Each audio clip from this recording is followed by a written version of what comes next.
All right, coming up this hour, lots to squeeze in here. Coming up, we're going to be speaking with Sheriff Rob Mashel, and we spoke with him in the 6 o'clock hour. This will be that, and he tells us everything that they currently know and everything really that they can say. There's a lot of stuff they're holding back. The feds are involved in this whole situation. This is a serious issue, and what we are hearing is that this bomb was very sophisticated. That's pretty scary. Heather Burnett in studio and Sue Casanova. Today is today a special day, World No Tobacco Day, is it? It is. It is it's today. World No Tobacco Day today. World No. So is this similar to the Great American Smokeout? No, actually, different. It's very different. Explain yes. the difference, if you could. Well, World No Tobacco Day is really to recognize the impact of tobacco, not just in our country, but also across the world.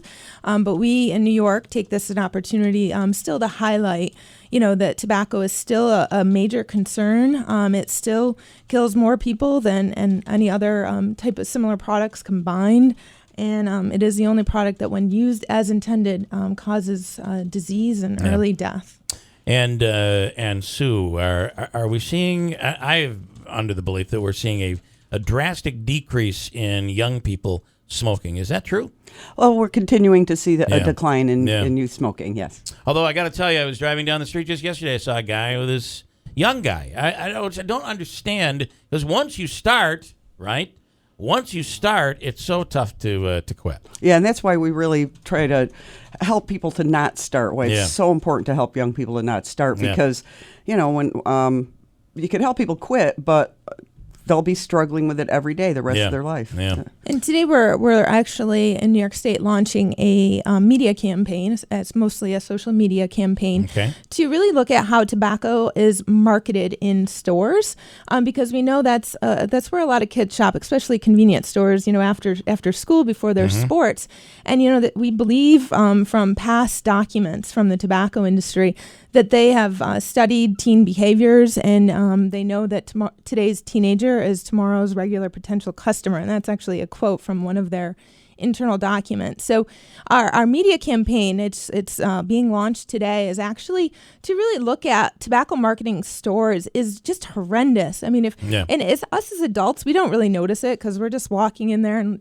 getting our milk or whatever we need, and we don't really notice it, but we do. Well, it becomes a part of the norm. It's like your wallpaper. You don't ever really sit and stare at it. But kids notice it, and we actually have done, even locally here in this area, store observations where our youth leaders that range from anywhere from 12 to 16 years old go into stores and really take a look at tobacco marketing. And when we do that, they see things that I don't even notice. For example, there was one store where there were some bunny rabbits on sale, little stuffed bunny rabbits. It's around Easter time. And they were displayed very closely to the tobacco products. But even still, the tobacco products, it's not just the ads that we see, but the actual products just seem overwhelming. So the ad campaign will highlight it's just crazy. It's one of the ads is a crayon box, and in the crayon box are cigarettes. Right. And so the point is that the tobacco ads and marketing in stores is as ridiculous as if tobacco products were advertised in a crayon box. Maneski.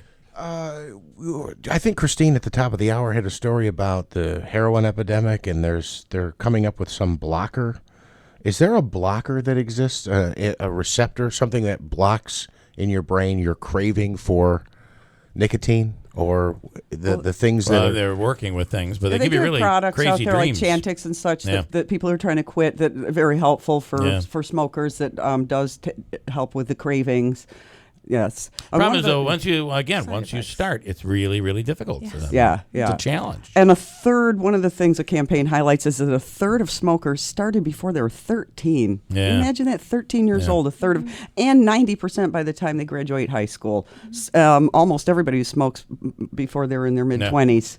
So it's definitely an epidemic of that's happening to young people. Andrew, just getting back to the addiction aspect. You talk about nicotine. For me, when I was a smoker, it wasn't so much the nicotine, which I think it was easier for me to quit cold turkey. But I was addicted to the habit, the actual holding of it and the actual inhalation and exhalation. So, I mean, what do you do? I mean, there's a lot of different ways. Yeah, exactly. As well. Yeah. So, what do you do to prevent that? Well, there's nothing to prevent. Well, yeah, to try to keep people from starting, and that's the whole point of the campaign is that young people don't start, because once you start those habits, and that's a problem with smoking, that a lot of it is the habit, the hand to mouth, and every time you're on the phone, every time you have a cup of coffee, you associate this triggering of the pleasure centers of your brain with these, and then that's why it's so hard to undo. I'm not a big advocate. I understand they have the Camel and Joe Camel, and it looks. I'm not as big on that, but I guess because I think kids are really taught to the point where sometimes I think we scare them in schools. They're coming home and my wife's a teacher, so she's seen kids actually cry when the presentation is given because they're afraid their parents are going to die because they know they smoke.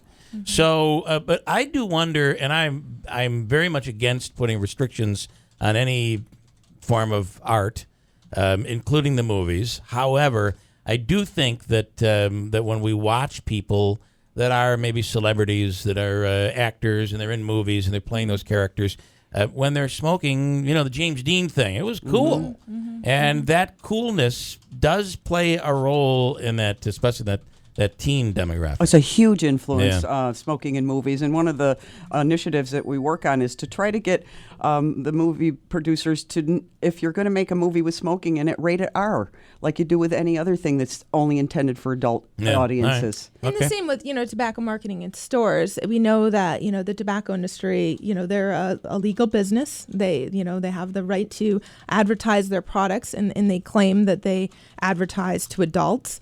But what we see in our stores is not that. But do you really very think targeted. Look, I got to tell you, my kids we didn't smoke. So my kids have been brought up to believe that smoking is bad. So my daughter walks in and sees, Joe Camel. She knows that's bad.